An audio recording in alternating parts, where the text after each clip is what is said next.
In the last video, we have learned that a locator is simply an address for an element on a page. But you might still be wondering, yeah, okay, I get the analogy, but I still haven't ever written a line of code in my life, so it's still scary. What if I told you that it's totally wrong? What if I told you that you have been actually using complex locator strategies every day in your day job as a manual tester? Welcome to Testeroni. I'm Casper and I'm here to teach QA engineers become test automation engineers one slice at a time.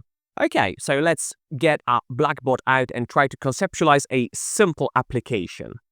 So we have a simple login screen, and your job as a manual tester, let's say, is to verify whether a user can successfully log in. Your amazing human brain instantly recognizes this, and you don't even think about it because you can see. So let's draw some eye here, and so you instantly see the submit button. You know what you need to do. You know the position, the color of the submit button. You see the text on the button because it's very self-evident for you. Your brain is the most powerful locator engine in the universe.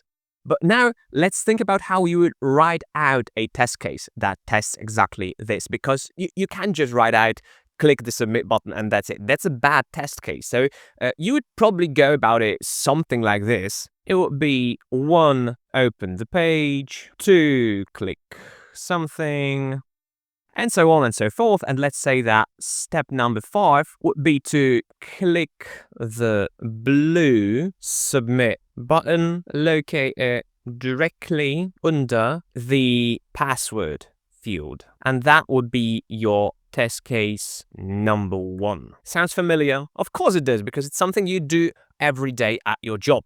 But the thing is, let's take a closer look at this sentence. This is actually a high-level, human-readable, and perfectly constructed locator. So now let's break this down. So let's move it to the side a little and try to dissect it. The submit button that we are referring to here, this is simply the element type and the element text values. This bad boy is actually the element's color, and the under the password field remark, that's actually the axis. You are describing that it's something that comes directly after the password field. And so if you wanted to translate this again into an actual XPath, for example, this would just be looking for a button, because we know the element type, and text would simply equal submit. This could mean something like a class of blue button. And this could be translated into XPath as a following sibling. See? You are already doing this. You are already an expert at the logic of finding elements. The only difference, and I mean the only difference, between what you did in the test case and what the test automation engineer would do in their script is syntax.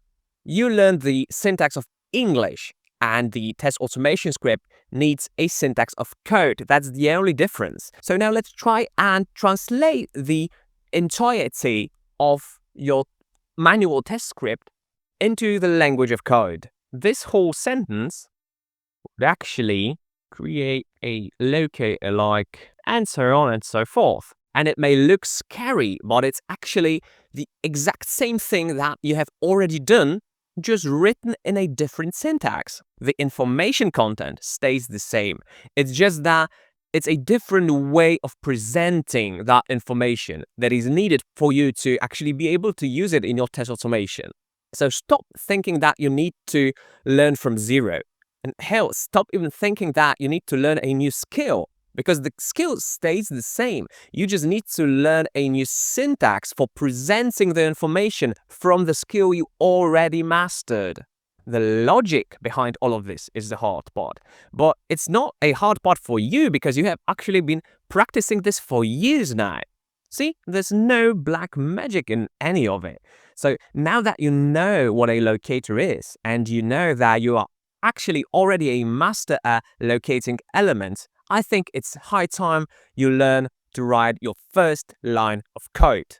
In the very next video, we're going to open the magic box that is built inside all of our browsers, which is called the developer console, and we're going to locate our first real locator, an ID locator.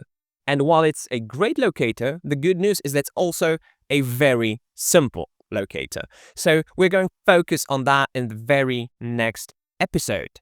And until then, please remember to click the like and subscribe buttons and be ready for the next slice of knowledge that's coming your way next week.